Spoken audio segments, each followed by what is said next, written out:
Hi everyone, welcome to my sunroom chat. Today I will discuss the electric forces created by electrons and their role in self-induction of force fields.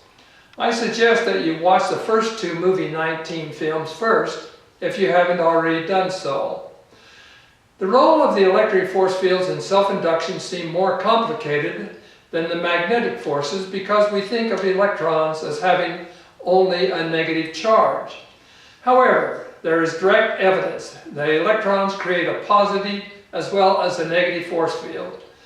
This means the role of the electric force fields during self-induction is very similar to the role of the magnetic force fields. To emphasize the findings that electrons create positive as well as negative strings, I will cite some work done by nuclear physicists at the Japanese Laboratory of High Energy Physics. This work was published January 1997. There were 8 scientists who were involved in this study. They clearly demonstrated that the electron makes both negative and positive electric fields. The finer points of this study were explained by Amanda Siegfried on the internet as quoted in the next slide. Surrounding the electron's core is a fuzzy cloud of virtual particles which wink in and out of existence in pairs. One particle of the pair is positively charged. The other particle is negatively charged. The pairs essentially cancel each other out so that they do not add any net electric charge to the electron, Coltec says. Let me emphasize 2 important points as shown in the next slide.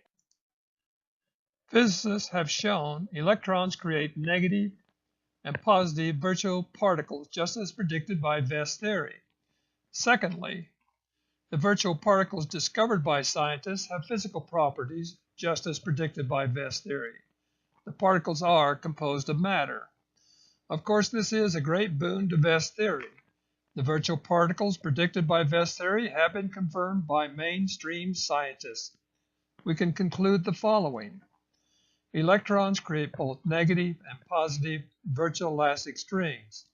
West's theory explains these results as shown in the next slide.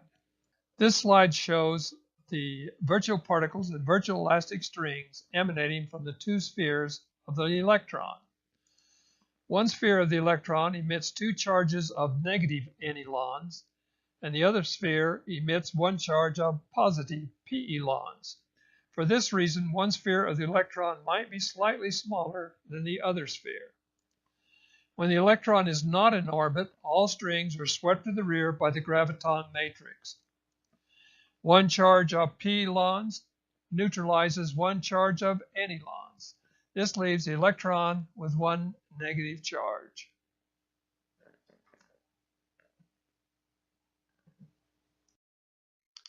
In this slide, we see the electron in orbit about the proton. It is connected to the protons with entangled strings. That is, 1 charge of p-elons is provided by the proton and 1 charge of n-elons by the electron. And when they become entangled, it keeps the electron in orbit.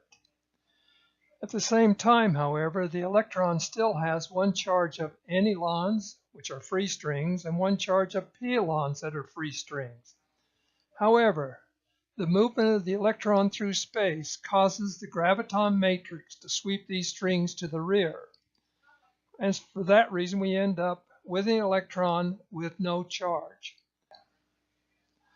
It should be noted, however, that the electron that is spinning rapidly on its axis can only spin in one of 2 directions, either up or down.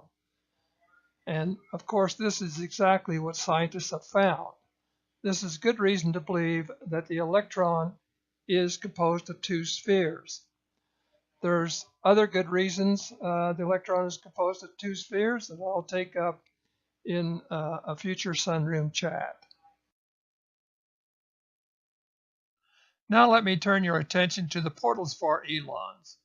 Scientists have shown the electric fields arise from the main body of the electron. Elons are far less energetic than magnons. West's theory states elon portals are minute compared to magnon portals. From James Clerk Maxwell's equations involving photons, we know that the number of electrons retracting back to their source far outnumber the number of magnons. In fact, the ratio may be 300 million to 1. This is explained in my book. I assume the electrons and photons share this same feature. This means there may be 300 million Elon portals for every magnon portal. Elon portals are found where the retracting strings are far denser than the area around the poles, and they are correspondingly smaller in size.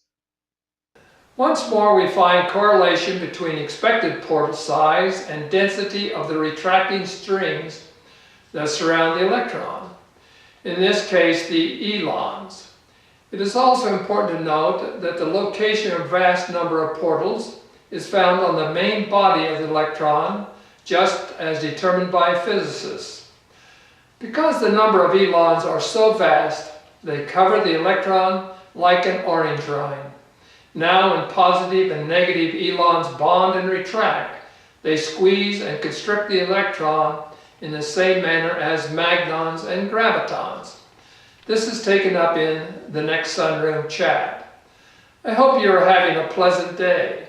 I leave you with the following thoughts. Bye for now.